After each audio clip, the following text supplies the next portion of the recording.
మనం నాలుగో నాలుగోది ఈ సర్వ సౌభాగ్యదాయక చక్రం నాలుగోది.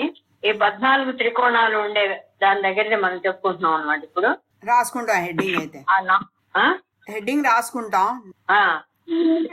సర్వ సౌభాగ్యదాయక చక్రం నాలుగోది. అంటే నాడుల సంగతిలే, మనకి చక్రం పేరు తెలియకపోయినా నాడులు ఎక్కడున్నాయో చూసుకోవటమే కదా. 14 నాడులు, సర్వ సంక్షోభిణి, సర్వ విద్రావిణి, సర్వాకర్షిణి పేరు చెప్పుకున్నాం కదా. అవి వరుసగా ఉన్నాయి కదా మీ దగ్గర. అవును, ఉన్నాయి. ఈ సర్వ సంక్షోభిణి అనేది ఆ శక్తి, చక్రంలో ఉండే శక్తి సర్వ సంక్షోభిణి. నాడి అలంబుస రాసుకున్నారు కదా ఇది వరకు, దానికి ఎదురుకుండా అలంబుస అంటే సర్వ సంక్షోభిణి. అదే మీరు ఇదివరకు రాసుకున్నారు దానికి ఎదురుకుండా ఒక్కొక్క దానికి కదా. అలంబుస పేరు చెప్తున్నప్పుడు రాసుకున్నారు కదా, దానికి అవి పేర్లు తెలుసు. ఇప్పుడు అలంబుస అనే నాడి మన శరీరంలో మూలాధార మధ్య సుషుమ్న మూలం, మూలాధార మధ్యలో ఏముంది, మూలాధారంలో కుండలిని శక్తి పైనుంచి సుషుమ్న నాడి యొక్క మూలం, అది మూలాధారం అంటే. అక్కడ దాని కర్ణిక, పుష్పం పద్మంలాగా ఉంటే మధ్యలో ఒక బొగ్గు ఉంటుంది, దాన్ని కర్ణిక అంటారు. ఆ మధ్యన దాని నుండి పాయుద్వారం వరకు వస్తుంది ఈ నాడి. పాయు అంటే మల విసర్జన, యానస్ అన్నమాట. ఆ అలంబుస అనే నాడి ఆ మూలాధార పద్మం దగ్గర నుంచి ఈ మల విసర్జన రంధ్రం దాకా వస్తుంది ఈ నాడి అలంబుస.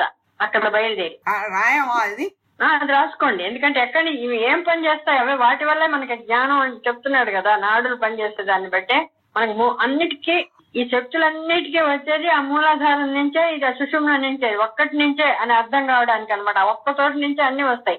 అలంబుస వచ్చి మూలాధారం నుంచి కింద వరకు అక్కడ వరకు ఉంటుంది నాడి. కుహు అనేది అది కూడా ఈ మూలాధారం పద్మం దగ్గర నుంచే మూత్ర ద్వారం దాకా ఉంటుంది. వాటిని కనెక్ట్ చేస్తూ ఉంటాయి అనమాట ఆ శక్తులు.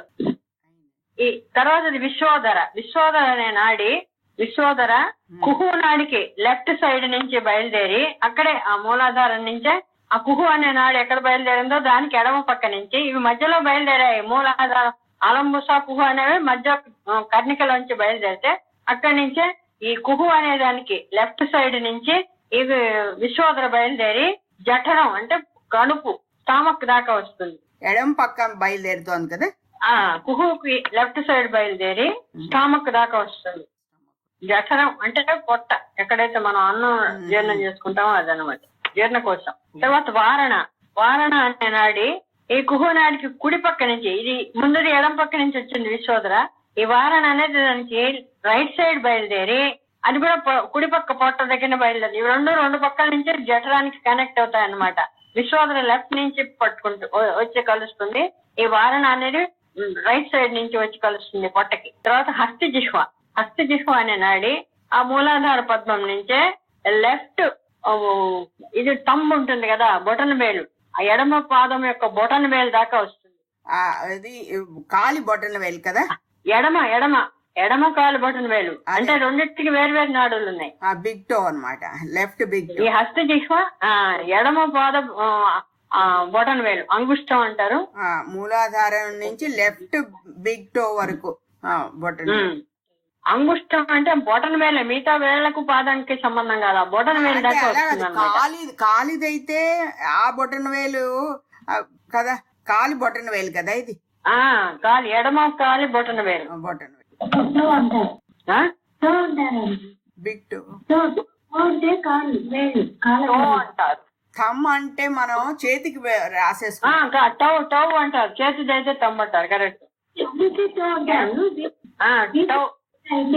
అలాగా అన్ని కామన్ ఎడమ కాలు బొటన వేలు వరకు వస్తుంది. రాసామండి. తర్వాత యశోవతి అనే నాడి, యశోవతి అక్కడి నుంచే బయలుదేరి ఆ పద్మం నుంచే కుడికాలు బొటన వేలు దాకా వస్తుంది. రైట్ సైడ్ డౌ, మూలాధార పద్మం నుంచి కుడికాలు బొటన వేలు వరకు అన్ని మూలాధారం నుంచే బయలుదేరుతాయి, మూలాధార పద్మం నుంచే. తర్వాత పయస్విని అనే నాడి, అదే ఆధారం అన్నిటికీ, అందుకనే మూలాధారం. పయస్విని అనే నాడి ఆ మూలాధార పద్మం నుంచి బయలుదేరి ఎడమ చెవి అంటే ఇయర్, ఎడమ లెఫ్ట్ ఇయర్ దాకా వస్తుంది. తర్వాతది గాంధారి. గాంధారి అనే నాడి అక్కడి నుంచే బయలుదేరి ఎడమ కన్ను వరకు వస్తుంది. ఉష 9 పూష. దీర్ఘం ఉంది కదా. దీర్ఘం ఉంది. పూష. ఈ పూష అనే నాడి ఆ మూలాధారం నుంచే బయలుదేరి కుడి కన్ను వరకు వస్తుంది. Right eye. శంఖిని. తర్వాతది శంఖిని. శంఖిని అనే నాడి ఆ మూలాధారం నుంచే బయలుదేరి రైట్ ఇయర్ దగ్గరికి వస్తుంది. రైట్ కుడి చెవి. 11 సరస్వతి. అదే అక్కడి నుంచే బయలుదేరి నాలిక చివరి వరకు వస్తుంది. టంగ్. సరస్వతి పలికేది నాలిక కదా. అవును. అంటే నాలిక చివరి అంటే లోపల వరకు వెళ్తుంది అనమాట. నాలికలో లోపల నుంచి బయటకు వస్తుంది. అది కింద నుంచి కదా వస్తుంది. అచ్చా, అంటే టిప్ ఆఫ్ ద టంగ్ అనమాట. Tip of the tongue. మాట్లాడేది చివరే. లోపల మాట్లాడదు. అక్కడి నుంచి వాయువు వస్తుంది తప్ప అక్కడ పలకదు. ఇక్కడికి వచ్చాక పలుకుతుంది. అవును. నాలుక చివర. అది వచ్చేది లోపల నుంచి కదా, కింద నుంచి. సో ఈ నాలుక చివర దిహోగ్రం అంటాం. తర్వాతది 12 ఇడా నాడి. ఇది రాస్తారా? ఇది వామనాస రంధ్రం నుంచి వస్తుంది. వామ నాసారంధ్రం దాకా వస్తుంది. అక్కడే బయలుదేరుతుంది. ఇది కూడా ఎడమ నాసల్, ఎడమ ముక్కు రంధ్రాలు 2 ఉన్నాయి కదా, లెఫ్ట్ సైడ్ రంధ్రం దాకా వస్తుంది అనమాట. వామనాసారంధ్రం అక్కడ వరకు వస్తుంది. ఇది చంద్రనాడు అని కూడా అంటారు దీన్ని. ముక్కు లెఫ్ట్.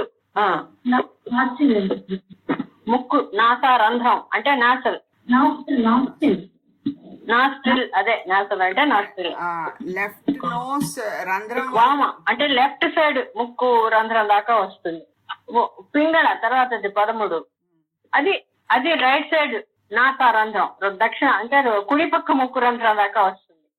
రైట్ నాస్ట్రిల్ అన్నమాట. ఆఖరిది సుషుమ్న. ఇది సూర్యనాడి. పింగళ అనేది సూర్యనాడి. ఇడా అనేది చంద్రనాడి. అంటే అవి మళ్ళీ రాసుకోవాలా?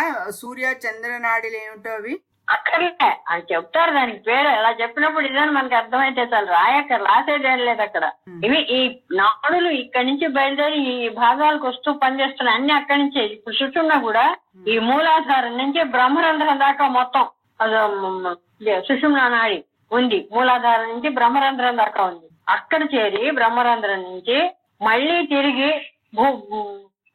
పాదం నుంచి ఆజ్ఞాచక్రం నుంచి ముక్కులో నుంచి ముందుకు వచ్చేస్తుంది బయట. అంటే నాడి రాదు, ఆ శ్వాస అలా వస్తుంది అనమాట. ఆ నాడి అంతవరకు ఉంటుంది. కాదు, బ్రహ్మరంధ్రం వరకు వెళ్తుంది. అక్కడి నుంచి మళ్ళీ బ్రహ్మరంధ్రం వరకు ఉంటుంది. పిలిచినప్పుడు గాలి అలా వస్తుంది. ఇది పుల్లు మొత్తం ఉంటుంది అనమాట. మూలాధారం నుంచి బ్రహ్మరంధ్రం దాకా ఉంటుంది. వెన్నుముక నుంచి పూర్తిగా ప్రయాణించేది ఇది ఒక్కటే అనమాట. ఇది మొత్తం ముఖ్య ప్రాణనాడి. ఇది ముఖ్యం.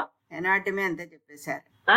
ఎనాటమీ అంతా చెప్పేశారు అంటాను. మనిషి మీకు ఎంతవరకు ఉపయోగపడిందో తెలియదు. నాకు చాలా ఉపయోగపడిందని నేను నేర్చుకున్నాను. లేదు, ఇప్పుడు ఉపయోగం మేము తర్వాత కదండి ఒక రకమైన ప్రాక్టీస్ చేసుకోవాలి కదా, తెలుసుకుంటే గానీ. అదే నాకు తెలిసింది మీకు చెప్పాలని చెప్తున్నా. అంటే అక్కడికి పోయి ఆ నాడి మళ్ళీ బ్రహ్మరంధ్రం దగ్గర నుంచి పాలభాగం నుంచి ఆజ్ఞాచక్రం నుంచి ముక్కులో నుంచి బయటకు వస్తుందని చెప్తున్నారు. తిరిగి అంటే ఏ కారం చూపిస్తారు కదా, హిందీలో ఏ రాస్తారు చూసారా, అలా ఉంటున్నారు. మరి కింద నుంచి ఇలా వెళ్ళి మళ్ళీ ఇలా తిరిగి కోస ఇలా వచ్చినట్టుగా. అందుకనే ఏకారం, ఏకాదశం ఆధారం, బీజం, కోణత్రయం అని చెప్తారే, అది చాలా ముఖ్యం. అందుకే శ్వాస తిరిగి ఏమో ఆజ్ఞాచక్రం మీదుగా ముక్కులో నుంచి బయటకు వస్తుంది కదా. పీల్చినప్పుడు పీలవటం బయట నుంచి వెళ్తూ ఉంటుంది కదా, మళ్ళీ బయటకు వస్తూ ఉంటుంది కదా పీల్చినప్పుడు గాలి. అది నాడి అట్లా ఉండబట్టే దాంట్లోంచి అట్లా వస్తుంది అనమాట. ఇప్పుడు కొత్తగా అండి సుషుమ్న క్రియ కొత్తగా వీళ్ళందరూ మొదలెట్టారు యోగా వాళ్ళు. ఏమని సుషుమ్న క్రియ అని చెప్పి చేస్తున్నారు కొత్తగా యోగాలో. అదే ఉన్నదే, అదే మెయిన్. ప్రాణాయామం చేస్తే ఇప్పుడు అన్ని రకాల క్రియలు క్రియ అలాగా ఇదే. ఈ నాడుల గురించి తెలిస్తే అది ఈజీ. అదే క్లాస్ తీసుకుంటున్నారు, వర్క్ షాప్ చేస్తున్నారు. అవుతుంది దగ్గర మా అన్నయ్య తమ్ముడు అందరూ ఇస్తారు.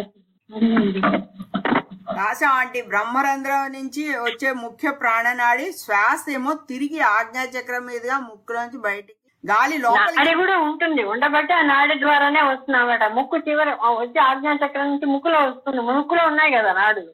సో ఆ నాడి కూడా అంతవరకు వచ్చి ఆ గాలిని బయటికి పంపిస్తుంది, పీల్చిన వచ్చిన గాలిని. అంటే లోపలికి తీసుకోదా ఇక్కడ ఈ సుషుమ్నా నాడి అక్కడి నుంచి? సుషుమ్నాలు వచ్చి పైన బ్రహ్మరంధ్రం నుంచి బయలుదేరుతాయి అన్ని కూడా. అసలు శక్తులన్నీ భగవంతుడి శక్తి బ్రహ్మరంధ్రం నుంచి లోపలికి వచ్చి కింద వరకు మూలాధారానికి వెళ్ళిపోయి అక్కడి నుంచి ఈ నాడుల్లో బయలుదేరుతుంది అనమాట. అంటే ఇప్పుడు ముక్కు రంధ్రం బయలుదేరి ఈ నాడుల్ని యాక్టివేట్ చేస్తుంది. ముక్కు రంధ్రం శక్తి ఎప్పుడు కూడా భగవంతుడి శక్తి మూలాధారమే అసలు మెయిన్ భగవంతుడు. అక్కడి నుంచే ముందు మనం ఏదైనా మాట్లాడాలన్నా ఆ భావం సహస్రాలలో బయలుదేరి ఎలక్ట్రిసిటీ లాగా అంటే కరెంట్ లాగా వెంటనే మూలాధారానికి వెళ్ళిపోతుంది. అక్కడ పరావాక్కుగా బయలుదేరి అక్కడ గాలే దాంట్లో నుంచి బయలుదేరి పశ్చంతి మధ్యమాగా ఈ నాడుల్లో వస్తూ పైకి వచ్చి మాటగా బయటకు వస్తుంది తరస్త నాడిగా. అన్ని ఏ నాడులకు కావాల్సినవి ఆ నాడులు అక్కడి నుంచే బయలుదేరి పనిచేస్తాయి అనమాట. అసలు వచ్చేది బ్రహ్మరంధ్రంలోంచి శక్తి అన్నిటికీ. అది ఉన్నది అక్కడే కదా, భగవంతుడి అమ్మ అయ్యి అక్కడే ఉన్నారు. మొత్తం శక్తి ప్రాణశక్తి, ఏ శబ్ద శక్తి, నాద శక్తి, ఏ శక్తి అయినా 6 శక్తులు చెప్పుకున్నాం. ఏంటి? సర్వజ్ఞా శక్తి, సర్వ నిత్యతృప్త శక్తి, అనాదిబోధ శక్తి, ఆలుప్త శక్తి, అనంత శక్తి, మొత్తం 6 శక్తులు కలిసి మొత్తం కూడలి భగవంతుడే, ఇద్దరు కలిసిన శక్తి. అది బ్రహ్మరంధ్రంలో ఉంటుంది. అదే అసలు స్థానం. అక్కడి నుంచి బయలుదేరి మూలాధారానికి వచ్చేస్తుంది. ముందు మనం ఇక్కడి నుంచే బయలుదేరుతుంది మన ఇదంతా కూడా. అక్కడి నుంచి వెంటనే మూలాధారానికి వచ్చి అక్కడి నుంచి బయలుదేరి నాడుల ద్వారా ప్రాణుల ద్వారా మనకు చైతన్యాన్ని కల్పిస్తుంది అనమాట. అది ఆలోచిస్తే కూర్చుని అర్థం అవుతుంది. ఇక తర్వాత ప్రాణాల గురించి చెప్తున్నాడు. ఏ చక్రం? ఐదోది. ఇది ఇప్పుడు చెప్పింది 4వది సర్వ సౌభాగ్యదాయక చక్రం. తర్వాతది సర్వార్థ సాధక చక్రం. ప్రాణవాయువు ఇంకో ప్రాణ అపాన వ్యాన ఉదాన సమాన అనేవి 5 ప్రాణాలు. వాటికి ఉపవాయువులు నాగ కూర్మ కృకర దేవదత్త ధనంజయ అనేవి ఉపవాయువులు. మొత్తం 5 ప్రాణాలు అంటాం మనం. ప్రాణాలు ఈ 10 గాలులే ఇవి మన శరీరంలో ఎక్కడున్నాయి, ఏం చేస్తున్నాయి చెప్తున్నారు. ప్రాణవాయువు మూలాధారం నుంచి ఇడా పింగళాల్లో బయలుదేరి నాసారంధ్రం నుండి బయటికి పోయి నాసాగ్రము 12 అంగుళముల దూరంలో లయమగును. మన ప్రాణం పీల్చేది మొత్తం వెళ్లి నాసారంధ్రంలోంచి లోపలికి పోయి మళ్ళీ బయటకు వచ్చి 12 అంగుళాల దూరం వరకు వదిలేస్తూ ఉంటాం అన్నమాట. ప్రాణవాయువు చేసే పని అది. పీల్చినప్పుడు పీల్చేది ఎక్కడి నుంచి? మూలాధారం నుంచే. మూలాధారం నుంచి పీలుస్తాం. ఒకసారి ఇడతో పీలుస్తాం, ఒకసారి పింగళతో పీలుస్తాం. పీల్చేది వదిలేది కూడా 2 చోట్ల చేస్తూ ఉంటాం. అంటే సూర్యనాడి చంద్రనాడి కూడా పనిచేస్తూ ఉంటుంది. ప్రాణాయం చేసేటప్పుడు అదే కదా, ఒక ముక్కుతో పీల్చి ఒక ముక్కుతో వదులుతాం, మళ్ళీ ఈ ముక్కుతో పీల్చి ఈ ముక్కుతో వదులుతాం. 2 పనిచేస్తాయి. మూలాధారం నుంచే బయలుదేరి నాసారంధ్రం దాకా పోయి అక్కడి నుంచి మళ్ళీ బయటకు వస్తూ ఉంటుంది. తర్వాత అపానం. ఇది ప్రాణవాయువు యొక్క పని. అపానము మొదటిది ఏం రాయలేదు మరి. ప్రాణవాయువు. ప్రాణం అంటే ప్రాణవాయువే. ప్రాణం అపాన వ్యాన ఉదాన పేర్లు అన్ని వాయువులే. రెండోది అపాన వాయువు. అది కూడా ఎడా పింగళ ద్వారానే మూలాధారం నుంచి రాంధ్రంలోకి వచ్చి మల మూత్ర శుక్ర విసర్జన చేయటకు తోడ్పడుతుంది. ఇది అపాన వాయువు ఏం చేస్తుంది? మూత్రము అదే మలము విసర్జన చేయడానికి పనికొచ్చేది అపాన. వీటిని అశ్విని దేవతలు అంటారు. 2 ఉన్నాయి కాబట్టి. ఏవి? ప్రాణవాయువు అపానవాయువు 2. ఉదాహరణ అంటే పైకి బ్రహ్మరంధ్రం వరకు వెళ్తుంది మొదటి నుంచి. ఇంకా వ్యాన చెప్పలేదు కదా మధ్య. ప్రాణవాయువు అపానవాయువు చెప్పుకున్నాం. వ్యానం సర్వ శరీరగతం. మనం తిన్న అన్నం అంటే దేహభావం సమాన వ్యాపం చేస్తుంది. వ్యామనం అంటే మనం తినే ఆహారాన్ని శరీరానికి అన్ని భాగాలకు సప్లై చేస్తుంటుంది. ఇది ఏ నాడితో వెళ్తుంది? మొత్తం వచ్చిన పదార్థాలను అన్ని భాగాలకి సప్లై చేస్తూ ఉంటుంది. అంటే ఏదైనా నాడి దీనిలో హెల్ప్ చేసేది ఉండాలి కదా. వాయువు నాడి అక్కర్లేదు. ఉదానం. ఇది బ్రహ్మరంధ్రం దాకా వెళ్తుంది. ఎక్కడెక్కడ ఏది కావాలో అన్నిటికీ సప్లై చేస్తూ ఉంటుంది. ఇది జఠరాగ్ని అంటారు. బొడ్డు దగ్గర ఉంటుంది. అహం వైశ్వానరో భూత్వా ప్రాణినాం దేహమాశ్రిత అని చెప్పింది ఇదే. బొడ్డు దగ్గర ఉంటుంది. ఈ 5 వచ్చి 5 ప్రాణాలు అయ్యాయి. తర్వాత నాగం. తర్వాత నాగ కూర్మ కృకర దేవదత్త ధనంజయ అన్నారు కదా. నాగం అనేది ఎక్కుళ్ళు రావడానికి పనిచేస్తుంది.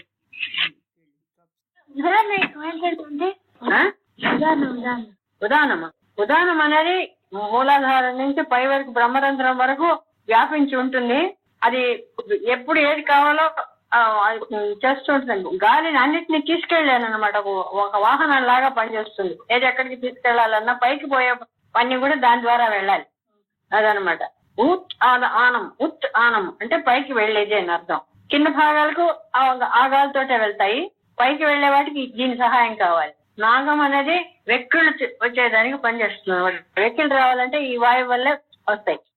కూర్మా కదా, కూర్మ అనేది కను రెప్పలు కదిలించడానికి, మూయటానికి, తెరవటానికి ఈ వాయువు వల్లే పనిచేస్తుంది. అది ఇవన్నీ ఉదాహరణల నుంచే వస్తాయి. పైవన్నీ పైకి రావాలంటే ఈ ఉదాహరణ ద్వారా రావాలన్నమాట. క్రికరం అన్నం జీర్ణం చేస్తుంది. జీర్ణక్రియ అన్నం చిన్న ఆహారాలని పచనం చేసేది అనమాట. పచనం అయిన తర్వాత వీటి ద్వారా దేనికేది వెళ్ళాలి సప్లై చేస్తే వేరే కదా. అట్లా క్రికరం అన్నాన్ని జీర్ణం చేసేది. వస్తారా? దేవదత్త, దేవదత్తం. కానీ ఇది ఆవులింతలు, తుమ్ములు రావడానికి పనిచేస్తుంది. 10వ ధనంజయ. ధనంజయ ఇది శరీరంలో అన్ని భాగాలు దేనికవి విడిపోకుండా మాంసము, రక్తము వీటిని అన్నింటినీ కలిపి పట్టి ఉంచుతుంది అనమాట. ఆకారాన్ని నిలిపేది. లేకపోతే దేనికి ఊడిపోతాయి కదా, అలా అంటుకుంటాయి. ఈ గాలితోటే అవన్నీ పట్టబడి ఉంటాయి. చచ్చిపోయిన తర్వాత కూడా ఉంటుంది.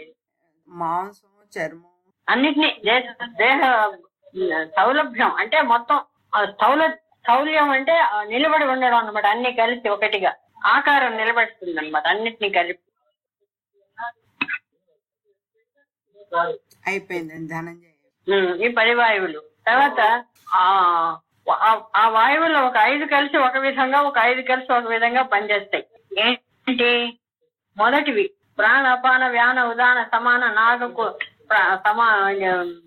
ప్రాణ ముఖ్యత్వేన. ఈ ప్రాణవాయువు ముఖ్యంతో రేచకము, పాచకము, శోషకము, దాహకము అనే ఒక 5 ప్రాణాలు, 5 వాయువులు తయారయ్యి ఆకలిగా భయం చేస్తుంది. ఆకలి కలిగించడం జఠరాగ్ని. అదే అలా మనం రాసుకునేటప్పుడు ఎలా రాసుకుంటాం? మొదటి 5 కలిసి రేచక, పాచక, శోషక, దాహక, ప్లావక. ఒకసారి చెప్పండి అంటే రేచక, పాచక, దోహక, శోషక, శోషక, దాహక, ప్లావక. శోషక, దాహక, ప్లావక.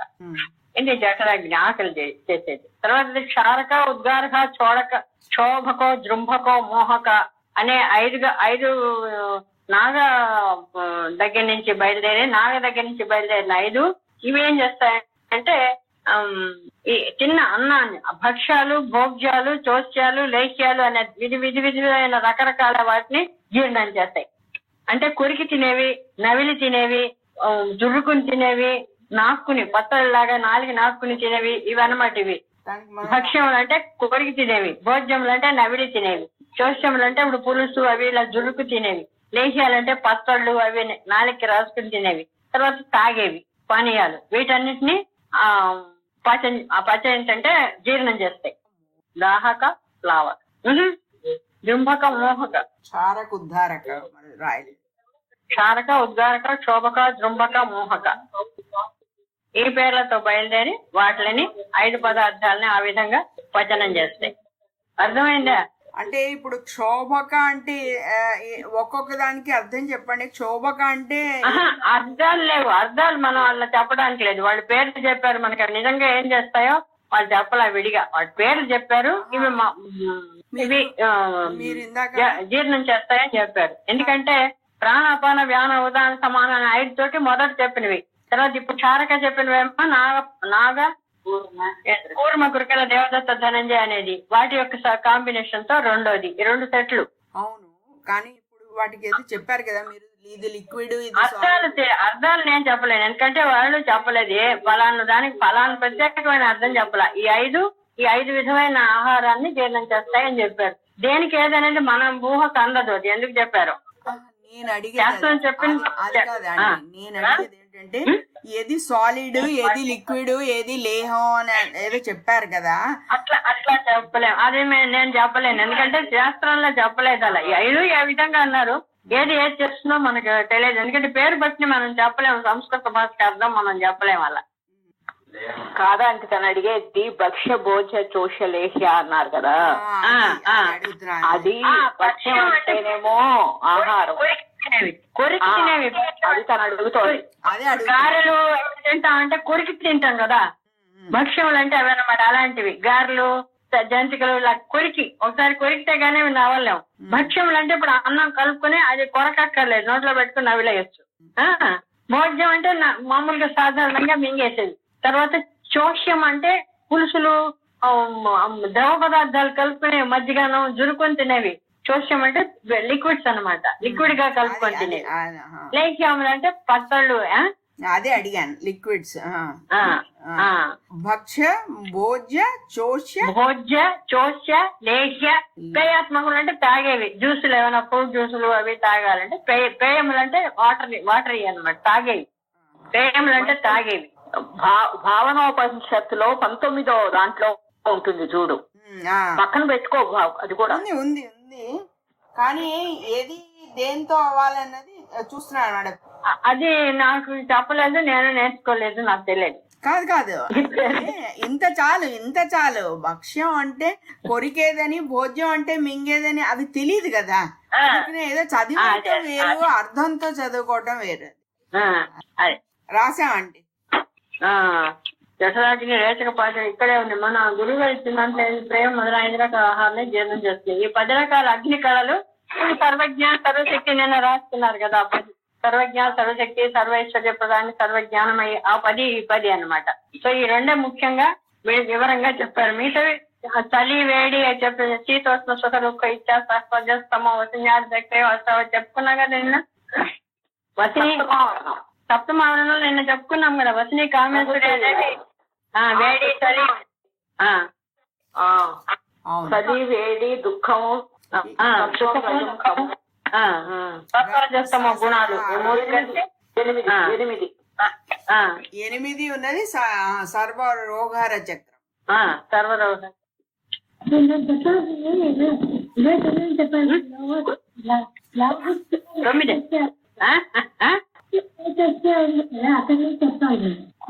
ఎక్కడి నుంచి చెప్పాలి? శబ్దాది తన్మాత్ర పంచపుష్ప బాణ అని చెప్పుకున్నాం కదా. శబ్ద, స్పర్శ, రూప, రస, గంధం అనే 5 అమ్మవారి జ్యోతిలో ఉండే బాణాలు. శబ్దాది తన్మాత్ర పంచపుష్ప ఖయించిన తర్వాత అదే కదా. అది అయిన తర్వాత దాన్ని మీరు ఇవాళ ఏదో ఎక్స్ప్లెయిన్ చేస్తానన్నారు. అవ్యక్త మహదహంకార. అవ్యక్త మహదహంకారం అనేది విశ్వంలో ఇచ్ఛాశక్తి, జ్ఞానశక్తి, క్రియాశక్తి, కామేశ్వరి, వజ్రేశ్వరి, భగవాడిని. ఇవేంటంటే అమ్మవారి చేతిలో ఉండేవి. ఇక్షు, ధనువు, పుష్ప బాణాలు కలిసి క్రియాశక్తి. పాశం అనేది ఇచ్ఛాశక్తి, అంకుశం అనేది జ్ఞానశక్తి అన్నారు వాళ్ళు. వాటికి బదులు అన్నమాట. ఇచ్ఛాశక్తి, జ్ఞానశక్తి, క్రియాశక్తి అనేది ఇక్కడ ఎట్లా చూపిస్తున్నారంటే పాశం అనేది ఇచ్ఛాశక్తి, అంకుశం అనేది జ్ఞానశక్తి, పుష్ప బాణాలు చాపం, ఇక్షు చాపము ఇది క్రియాశక్తి. పంచ పుష్ప బాణాహ మన ఇక్షుధను రాగ, పాశ, క్రోధో, ద్వేష, అంకుశ అనే వరకు అవి అవ్యక్త మహదహంకారం అనేది. ఇక్కడ విశ్వంలో మొట్టమొదటి సృష్టి ఆరంభమైనప్పుడు ముందు అవ్యక్తంగా ఉన్న పరమాత్మ అక్కడి నుంచి మహత్తుగా మొత్తం ఆయన చేయాల్సినంత ఒక మొత్తం ఏర్పడింది, విడివిడిగా లేకుండా.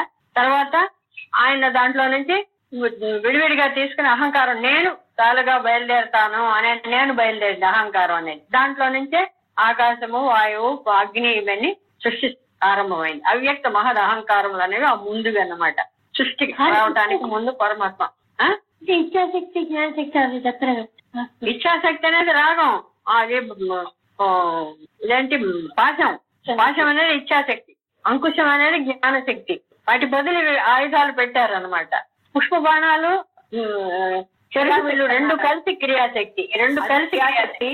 అంటే ఇక్షుధను ఇచ్ఛాశక్తి అన్నారు కదా. కాదు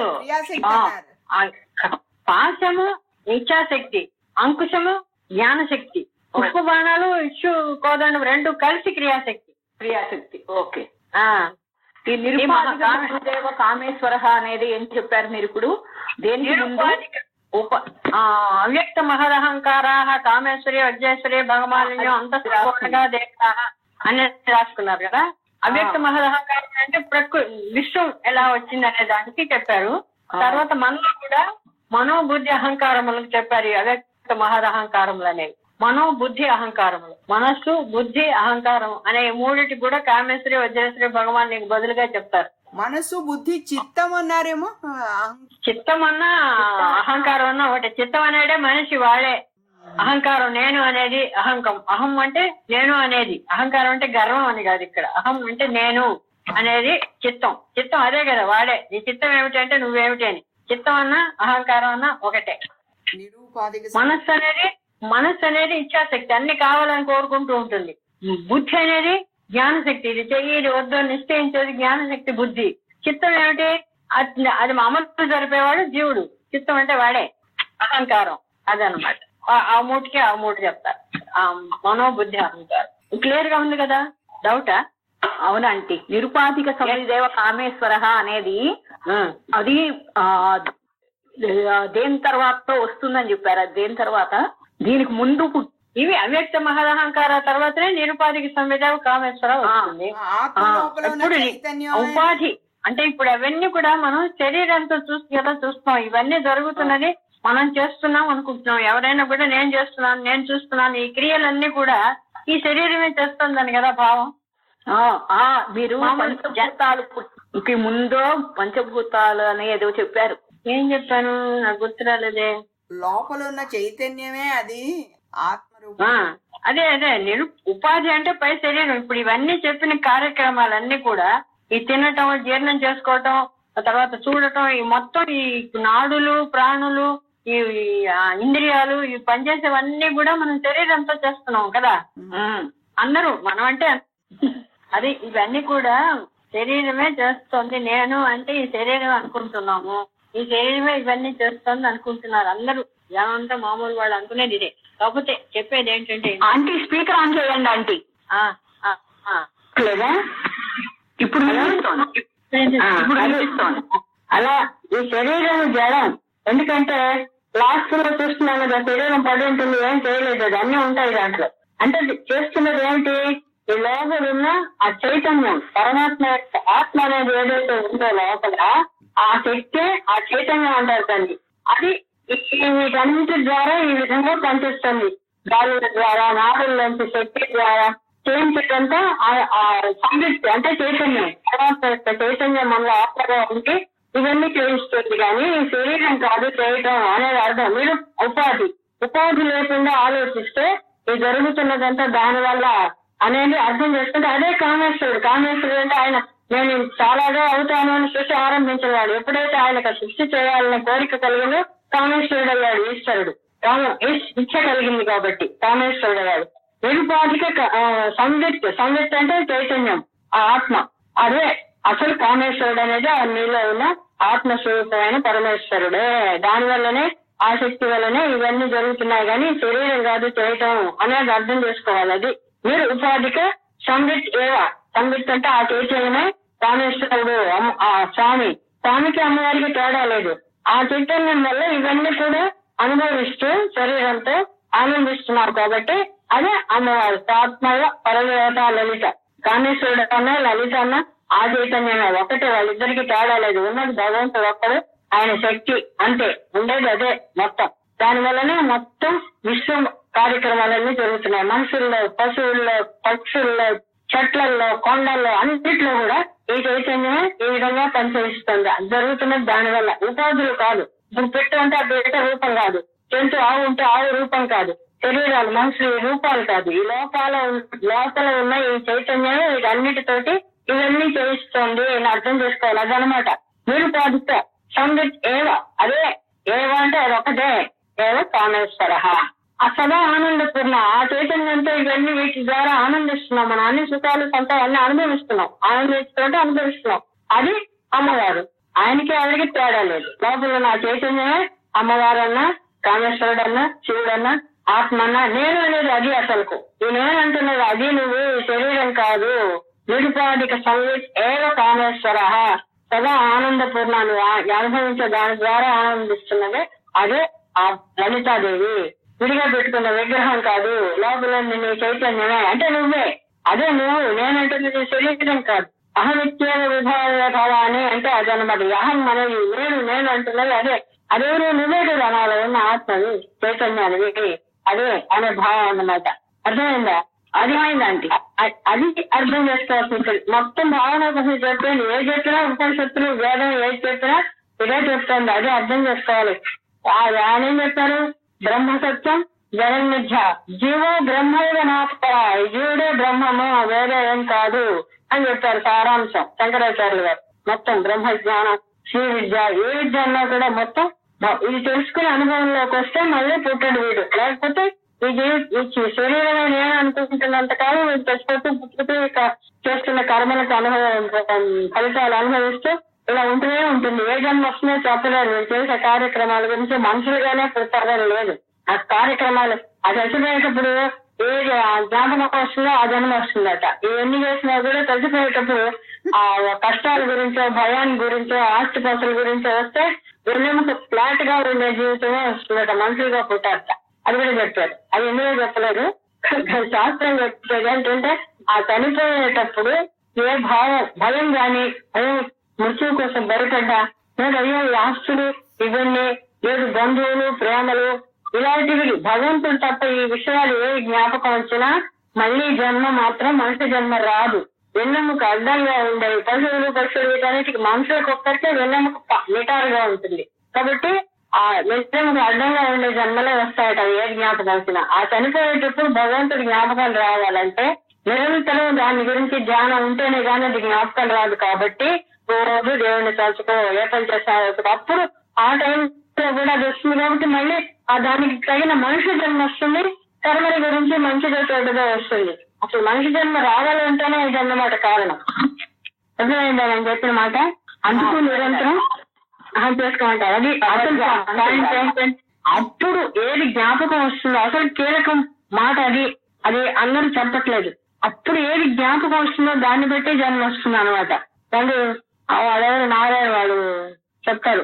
అప్పుడు ఇది జ్ఞాపకం రావాలంటే నువ్వు నిరంతరం జ్ఞాపకం. భగవద్గీతలో స్వామి కూడా అదే చెప్తాడు. అంతకాలంలో ఏది జ్ఞాపకం వస్తుందో దాన్ని బట్టే జన్మ వస్తుంది. కానీ నువ్వు చేసే ఎన్ని విజ్ఞానం ఎన్ని చేసినా చచ్చిపోయేటప్పుడు ఏది జ్ఞాపకం రాకుండా మామూలు జ్ఞాపకం వచ్చాయంటే వాడికి మనిషి జన్మ రాదు. ఇప్పుడు ఇది మీరు లౌహిత్యమేతస్య సర్వస్య విమర్శ అనే దానికా చెప్తున్నారు?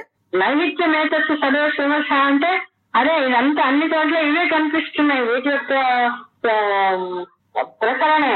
లౌహిత్యం అంటే ఎర్రగా ఉందంతా మొత్తం. అమ్మవారు ఎరుపు, అరుణం కల్లాతర లౌహిత్యం అంటే జ్ఞానం. విమర్శ అంటే దాన్ని విమర్శించుకోవటం. ఇదంతా కూడా విమర్శలే తెలుసుకోవాలి.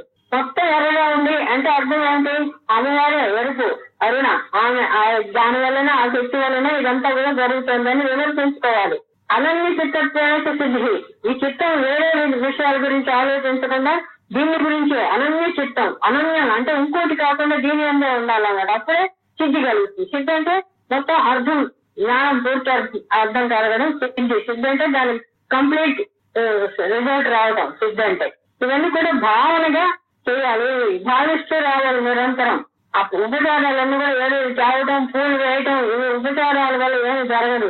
భావన ఏమిటో తెలుసుకోవాలి. పూజ అంటే ఏంటి, అమ్మవారు అంటే ఏంటి, నేనంటే ఏమిటి, ఇది భావన వల్ల తెలుసుకోవాలి. ఉపచారాల వల్ల ఏమీ రాదన్నమాట. భావనగా చేయాలి. భావనయే చేయవలసిన అదే ఉపచారం. అట్లాగే ఈ భావన ఏంటంటే ఇప్పుడు చెప్పిందంతా కూడా ఈ అనన్య చిత్తత్వాన్ని సిద్ధి దగ్గరికి ముందు వచ్చినంత నిరుపాధిక సంగదేవ కామేశ్వర సదా ఆనందపూర్ణ స్వాత్మైవ పరవేవత లలిత. ఇది అసలు సారాంశం. భావనోపనిషత్తు సారాంశం. ఏ ఉపనిషత్తు చెప్పినా ఇదే సారాంశం. ఇది ఆ చైతన్యమే నువ్వు, నీ ఆత్మ. దాని వల్లనే ఇవన్నీ జరుగుతున్నాయి కానీ నీ శరీరం కాదు అన్నది అర్థం చేసుకోవాలి. ఇది విమర్శించుకోవాలి ఈ భావనతోటి. ఈ భావన ఇవన్నీ చెప్పిన వాటిని అన్నిటినీ భావిస్తూ ఉపచారాలతో కాదు, కేవలం అక్కడ విగ్రహం పెట్టి దానికి ఆ పూలు వేసాం, ఈ పూలు వేసాం, ఏ పూలు వేసినా అందులో ఏమీ లేదు. ఆవిడ చూసుకుంటున్న పూలన్నీ కూడా ఆవిడకి ఎందుకు అది కాదు అన్నమాట. ఉపచారం అంటే ఇది చేయవలసింది భావన. నేను, నువ్వు, నేను, ఉంది, లేదు, పోదు, మన వాళ్ళు, బయట వాళ్ళు, ఇవన్నీ ఆత్మ విమర్శ. ఆత్మను విలాపనం హోమ. ఆ విలాపనం చేసేయాలి. దాంట్లో ఇంకా ఉంటపోకూడదు. హోమం చేసేసినట్టుగా ఇవన్నీ వదిలేస్తారు. అందరిలో ఉండేది ఇదే. ఆమెలో ఇదే, తమలో ఇదే.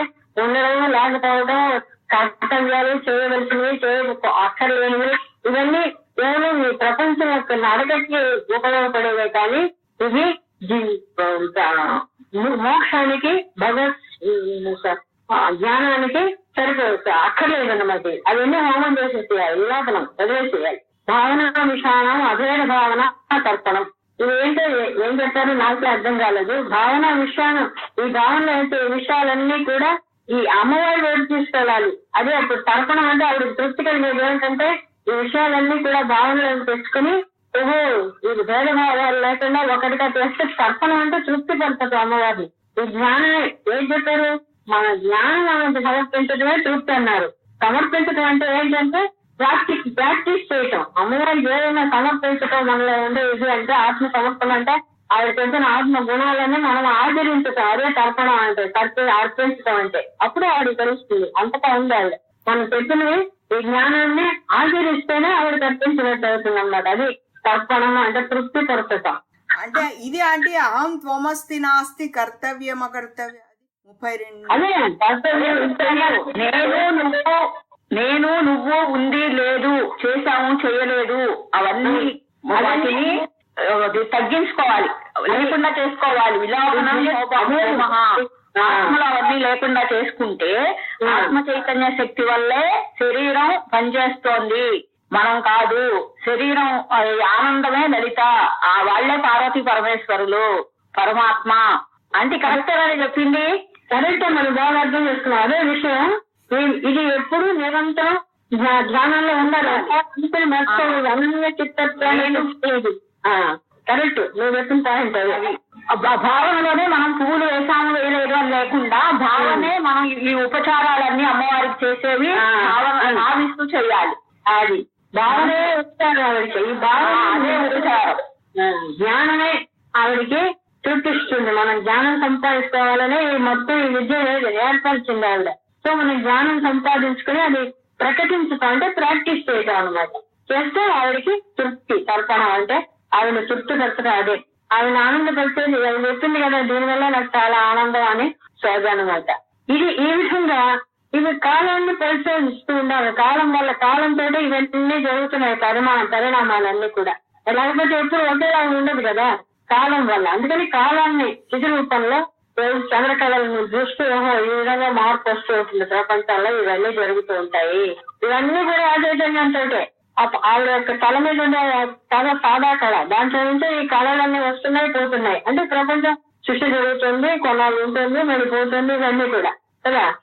ఆ విధంగా గమనించాలంటే కాలస్థ పరిణామావలోకనం, కాలాన్ని గమనిస్తూ పోవడమే. అంతమా వీటిలో పోక్కర్లేదు, అలా చేయాలి స్థితి రూపంలో. ఈ విధంగా నిరంతరం ఒక్క ముహూర్తం అయినా కరెక్ట్ గా అదే భావంలో ఉన్నారంటే వాళ్ళకు ముక్తి వస్తుంది. అంటే ఒక నిమిషం ఉన్నవాళ్ళు ఇంకో నిమిషం తెలుసుకుంటారు కదా.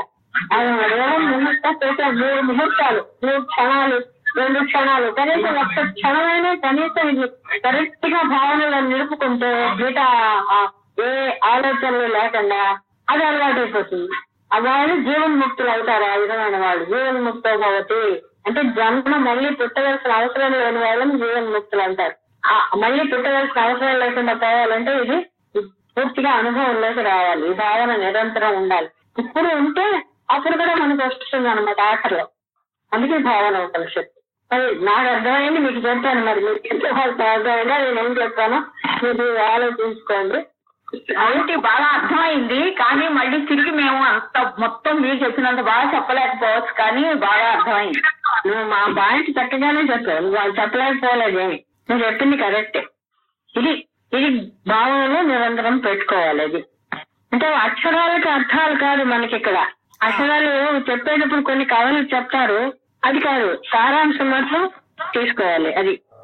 అవి ఎందుకు చెప్తారంటే ఒక్కొక్కసారి సందర్భంలో ఏదైనా ఇన్సిడెంట్ల గురించి కొన్ని వస్తూ ఉంటాయి. అవన్నీ మనకి తెలియవు. సో ఈ సారాంశం ఇది భావన ఉపనిషత్తు. అర్థమైంది కదా. ఇప్పుడు జానకి చెప్పింది కరెక్ట్ గా చెప్పింది. ఇవన్నీ కూడా ఆ చైతన్యం వల్లనే. మొత్తం మనం ఒక్కరిలోనే కాదు, ప్రతి జీవం కూడా. అందుకనే అన్నిటినీ సమానంగా చూడమన్నాడు ఆయన. పరమాత్మ ఏం చెప్పాడు, పండితుడిని, కుక్కని, అంటే దాంట్లో కూడా ఇవే ఉన్నాయన్నమాట. సో ప్రతిదాన్ని సమానంగా చూడాలి. ఉన్న చైతన్యం అన్నిట్లో ఉన్నది ఇది అని అర్థం చేసుకోవాలి. అది ముఖ్యంగా ముక్తి పొందాలంటే ఇది రావాలి, ఇది వస్తేనే కానీ జీవుడికి ఈ జన్మ సంసారం అనే బాధలు లేకుండా పోవు. పుట్టుంటది వస్తుంటది, ఎన్నాళ్ళైనా ఇలాగే కంటిన్యూ అవుతూ ఉంటుంది. పైగా మనుషులుగానే పుట్టాలనే నమ్మకం లేదు. పక్షులుగా, పురుగులుగా, విష జంతువులుగా ఏమైనా పుట్టచ్చు. అదనమాట, అది రాకుండా కాపాడుకోవడానికి అన్నమాట ఇది. సరేనా? సరే అండి, ఇవాళ ఇంకా మీరు స్వస్తి చెప్పేసేయాలేమో, మళ్ళీ టైం స్వస్తి చెప్తున్నారు, టైం కూడా అయింది కదా. ఓం అసతోమా సద్గమయ తమసోమా జ్యోతిర్గమయ మృత్యోర్మా అమృతంగమయ. ఓం సర్వే భవంతు సుఖినః, సర్వే సంతు నిరామయాః, సర్వే భద్రాణి పశ్యంతు, మా కశ్చిత్ దుఃఖభాగ్ భవేత్. ఓం భద్రం కన్నే శృణుయామ దేవాః, భద్రం పశ్యేమాక్షుభిర్యజత్రాః, స్థిరైరంగైః స్తుష్ట్వా వంశస్తనూభిః, యశోమదేవహితం యదాయుః. స్వస్తి న ఇంద్రో వృద్ధస్తవాః, స్వస్తి నః పూషా విశ్వదేవాః, స్వస్తి నస్తార్క్ష్యో అరిష్టనేమిః, స్వస్తి నో బృహస్పతిర్దధాతు. ఓం శాంతి శాంతి శాంతి. ధర్మస్య జయోస్తు, ధర్మస్య జయోస్తు, అధర్మస్య నాశోస్తు, అధర్మస్య నాశోస్తు, ప్రాణిషు సద్భావనాస్తు, ప్రాణిషు సద్భావనాస్తు, విశ్వస్య కళ్యాణమస్తు, విశ్వస్య కళ్యాణమస్తు. లోకాః సమస్తాః సుఖినో భవంతు, సమస్త సన్మంగళాని భవంతు. స్వస్తి. శ్రవణం, మననం, నిధిధ్యాసనం 3 చెయ్యాలి. ఎంతసేపు భగవద్గీత లేకపోతే ఇంకొక లలితా శాస్త్రమో లేకపోతే ఇంకో పురాణమో అదేదో వింటూ ఉంటేనే మనకేమి రాదు. వింటే తెలుసుకోవడానికి వినాలి. అది విన్న దాని యొక్క సారాంశాన్ని మననం చేసుకోవాలి. ఏం చెప్తారు దాంట్లో? భగవద్గీత ఎన్నిసార్లు వింటున్నాం. జాయత విషయం సమలస్యోపజాయత స్వహ చెప్పారు, అర్థాలు చెప్పారు, చెప్పి వింటున్నాం. మళ్ళీ మళ్ళీ అదే వింటాం. ఎన్ని వాటికి చెప్పినా ఆ శ్లోకం అదే చెప్తారు. దాన్ని ఏం చేయాలి? ఓహో, అర్థం ఏమిటి? ఎంతసేపు దేని గురించి ఆలోచిస్తామో దాని మనకు రాగం ఏర్పడుతుంది. ఆ రాగం పటిష్టమైతే పొందాలనే కోరిక ఏర్పడుతుంది. ఆ కోరిక ఫలించకపోతే క్రోధం ఏర్పడుతుంది. ఈ క్రోధం వల్ల మోహం ఏర్పడుతుంది. అంటే కోపం వచ్చినప్పుడు నీకు బుద్ధి పనిచేయదు. బుద్ధి నాశనం అయిపోయి కర్తవ్యాన్ని మర్చిపోయి చేయాల్సింది చేయకుండా ధర్మాన్ని తప్పిపోయి బుద్ధి నాశాత్ వినశ్యతి, నశించిపోతారు అని చెప్తున్నారు. సో కాబట్టి మనం దాన్ని ప్రాక్టీస్ చేయాలి. ఓహో, ఎప్పుడు నిరంతరం దాని గురించి చెడు వాటి గురించి పోకూడదు. మనం దాంతో అటాచ్మెంట్ అధికమైన అటాచ్మెంట్ దాంతో పెట్టుకోకూడదు. ఇవి ప్రాక్టీస్ చేయాలి. అది మననం అంటే అది చెయ్యాలన్నమాట. భగవద్గీత ఎన్నిసార్లు విన్నా ఆ శ్లోకం చెప్తూనే ఉంటారు, అదే వింటూనే ఉంటాం. భగవద్గీత ఏదైనా కూడా ఎగ్జాంపుల్ చెప్తున్నా. ఇవి మననం, ముందు శ్రవణం, ముందు వినాలి, తెలియాలి కాబట్టి వినాలి. వినని దాన్ని సారాంశాన్ని మననం చేసుకోవాలి. ఓహో, ఇది కదా చెప్పింది, మనం చేయవలసింది ఇది కదా అని నిధిధ్యాసనం, దాన్ని మనలో నిలుపుకోవాలి, ప్రాక్టీస్ చేయాలి. ఈ 3 చేస్తే అప్పుడు గట్టెక్కుతాం. లేకపోతే ఎన్ని మాటలు వింటూనే ఉంటాం అంతే. అర్థమైందా? శ్రవణం కఠినంగా అర్థమైందంటే కఠినంగా చెప్తాను నేను అనుకోకండి. లేదు పాయింట్ క్యాచ్ చేశాం.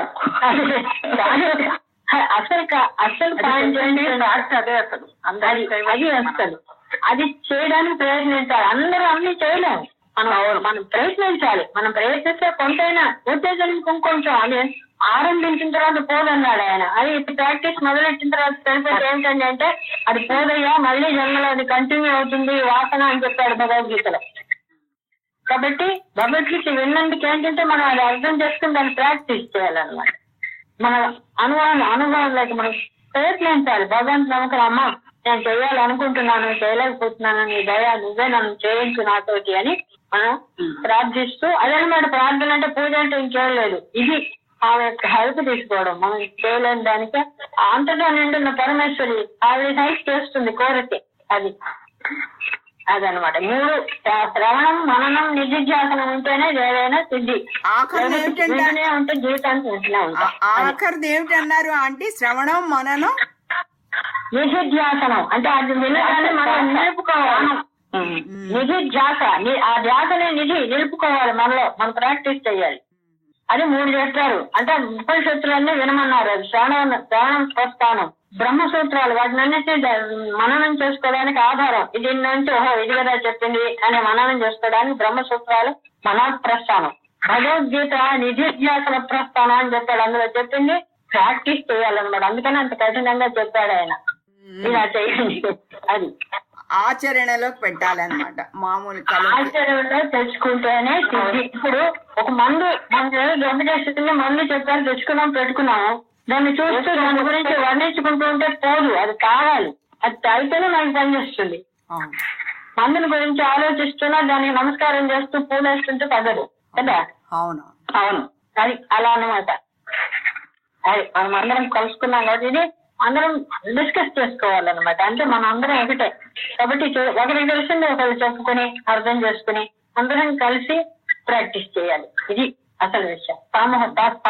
అంటే సత్సంగం అంటే అదనమాట. సత్సంగం, సత్ అంటే పరమాత్మ, ఆవిడ యొక్క విషయాలని సంఘం అందరూ కలిసి ఒక్కరితో కూర్చుని చేయలేం కదా.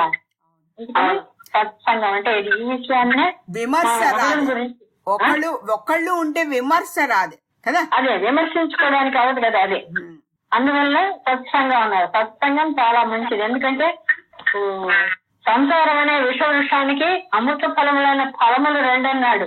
విషం, సంసారమే ఒక విష వృక్షం అట. విషం అంటే బాధించేది. దానికి 2 అమృతమైన ఫలాలు, పండ్లు ఉన్నాయట. ఏంటివి? కావ్యామృత రసపానం ఒకటి, సజ్జన సంగతి ఒకటి అని చెప్పారు. భర్తగారు చెప్పాడు. ఇది కావ్యామృత రసపానం అంటే ఇటువంటి ఇదిగో భగవద్గీత, ఇవన్నీ కావ్యాలు, ఋషులు చెప్పిన విషయాలు. ఎందుకంటే వేదసారం చెప్పారు వాళ్ళు. మామూలు వాళ్ళు చెప్పే కావ్యాలు అని రాస్తే అది కాదు. రామాయణం కావ్యం, మొదటి కావ్యం అదే. ఆ కావ్యాలు వింటూ ఉంటే ఆ రసం, దాంట్లో ఉండే విషయాలు అర్థం చేసుకుని అదొకటి, అదొక పండుట సత్సంగం. ఈ సత్తుని గురించి అందరం తెలుసుకుని దాని గురించి విమర్శించుకుంటూ దాని గురించి అందులో ఉండడం ఈ సత్సంగం. ఈ రెండు మంచి ఫలితాలట సంసార వృక్షంలో. ఇది తప్ప మిగతా అవన్నీ కూడా మనకి అమృతాన్ని విషయాన్ని ఇస్తాయి అన్నమాట. ప్రపంచంలో విషయాలు, కష్టాలు ఏదో అప్పటికప్పుడు సుఖంగా ఉంటుంది. అది బ్రహ్మానందం అనుకుంటాం కానీ అది భ్రమానందం అన్నారు. ప్రపంచంలో దొరికే బ్రహ్మానందం కాదు, భ్రమానందం. భ్రమ మనకి అది ఆనందం అని. అంతేగాని దానికే దుఃఖం ఉంటుంది అనమాట. దుఃఖ స్పర్శ లేని సుఖం లేదు ఇక్కడ. అది రావాలంటే ఆ భగవంతుడి దగ్గరికి వెళ్ళినప్పుడే వస్తుంది. అది అదే బ్రహ్మానందం. అది అంటే ఏం చెప్తున్నానో తెలీదు, చాలా కఠినంగానే ఉన్నట్టుంది మాటలు. కానీ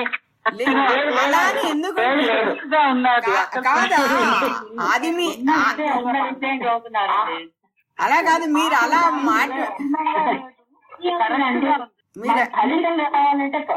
అది అలా అనుకోకండి. అంటే కఠినంగా చెప్పడం ఏది ఎక్కడైతే అండర్లైన్ చేయాలో అక్కడ అండర్లైన్డ్ గానే ఉండాలి.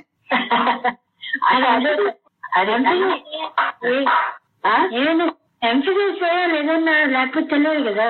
అదే అది నీకు గట్టిన ఏం కాదు. నేను అర్థం చేసుకున్నది చెప్పాను అంతే.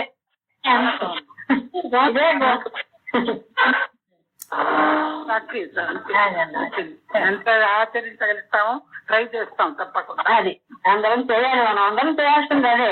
ఖచ్చితంగా అంటే అదే. అంటే ఒకళ్ళు పొడిచేసిన వాళ్ళు ఎవరు లేరు ఇక్కడ.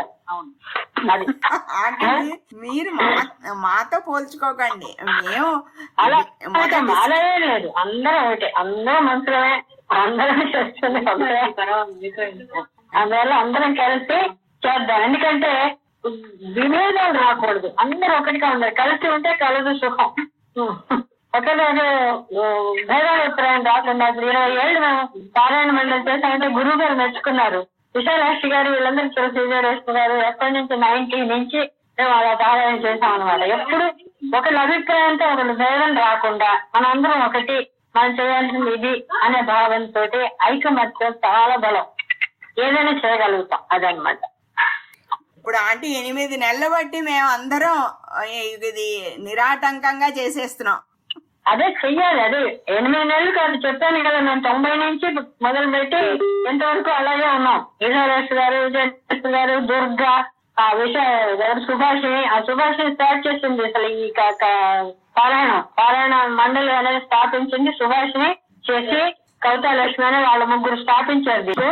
వాళ్ళ ముగ్గురు మొదలు పెట్టి సరే మనం ఏదో పారాయణ చేసుకుంటున్నాము, ఆవిడైతే ఏదో గురువు గారు అదే అంటుంది కాబట్టి ఆవిడకి ఏదో తెలుస్తుంటుందని నన్ను పిలిచారు.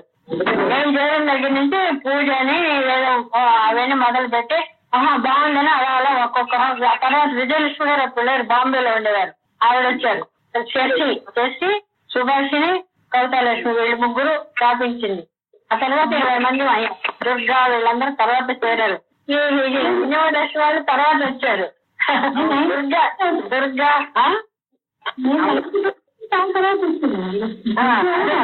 కేదారేశ్వరి గారు తర్వాత వీళ్ళందరూ చేరారు. మొదట ఉన్న వాళ్ళే అరుణ అని ఒక ఆవిడ ఉండేవారు, సుబ్బలక్ష్మి అని ఒక ఆవిడ ఉండేది, తర్వాత రత్నకుమారి, మల్లాది లక్ష్మి, వీళ్ళందరూ ఉండేవాడు. మొత్తం 15 మంది ఉండేవాళ్ళు. అప్పుడు ఒక్కొక్కళ్ళు చేరి 15-20 దాకా వెళ్ళాం. అప్పుడు కమల అని ఉండేది దశరథ్ నగర్ లో. కమల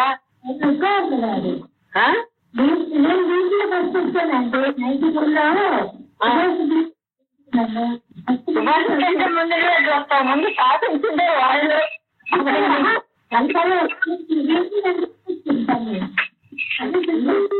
మాటలు తెలియటం లేదు నాకు, మాట కొంచెం సౌండ్ బ్రేక్ అవుతుంది అది వాళ్ళు. అసలు ఇంటికి వచ్చారు. నువ్వు మా ఇంటికి వచ్చిందా? అవును, కరెక్ట్. వచ్చింది రుద్రాయ దేవాయనమ, ఉగ్రాయ దేవాయనమ, భీమాయ దేవాయనమ, మాతయ దేవాయనమ, ఈ 8 మూర్తులు, ఆ 8 అడుగులు చెప్తారు. అష్టమూర్తి రూపంగా ఉన్నాడు అంటే శంకరాచార్యులు వాళ్ళు చెప్పారు కదా దక్షిణామూర్తి స్తోత్రంలో, ఈ 8 రూపాయలుగా ఉన్నాడు, మీ ఎదురుగుండానే దేవుడు ఉపాసించాడని చెప్పారు ఆయన. ఈ 8 ఆ 8 అష్టకోణానికి అది కూడా చెప్తారు. అలా చెప్పడానికి ఎన్నో ఉన్నాయి, మనకి కాదు మన జ్ఞానం. అదే అది చెప్పదు, దేంట్లోనే చెప్పదు, అది మాత్రమే కాదు. 3 లైన్స్ ఒక చోట ముందు బయట చెప్పింది, అక్కడ లేదు, అక్కడ చెప్పలేదు మాకు చెప్పిన శాస్త్రాల్లో. అదే శివుడు శక్తి చక్రాలు వాళ్ళు అలా కాదు, అది ఆ చక్రాలు ఆ కోణాలే కాదు, మొత్తం బిందువు, అష్ట దళము, షోడశ దళము, చతురస్రము, ఈ 4 శివుడివి. తర్వాత ఈ కోణాలుగా ఉండేది త్రికోణము, అష్టకోణము, 2 దశాయుగ్మాలు, 2 చతుర్దశారము, ఈ 5 శక్తివి.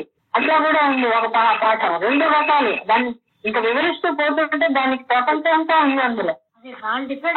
వాళ్ళు చెప్పిన కోణాలు 14 దాంట్లో చెప్పింది, అంతవరకే కోణాలుగా ఉండే దాంట్లో. అందుకే మీకు పంపిస్తున్నాను.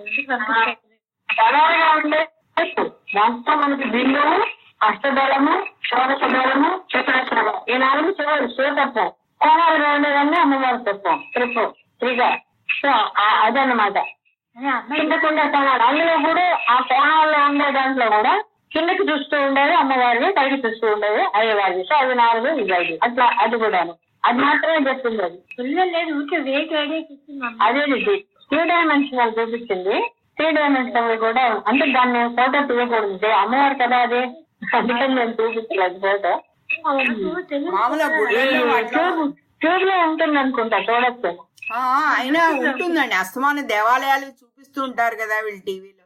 దేవాలయాల్లో చూపిస్తారు, అది అక్కడ చూడొచ్చు. శంకర మఠాల్లో ఆ స్వామి దగ్గర ఉంటుంది. అంటే ఇప్పుడు మీకు భక్తి టీవీ వాళ్ళు చూపిస్తూనే ఉంటారు అస్తమానం. బొమ్మ వాళ్ళు చూపిస్తున్నారు కదా, కరెక్ట్. భక్తి టీవీలో చూపిస్తారు. వాళ్ళు కూడా వేరు చూపించట్లేదు, భక్తి టీవీలో వాళ్ళు 2 డైమెన్షన్లుగా భాగాలుగా చూపిస్తున్నారు.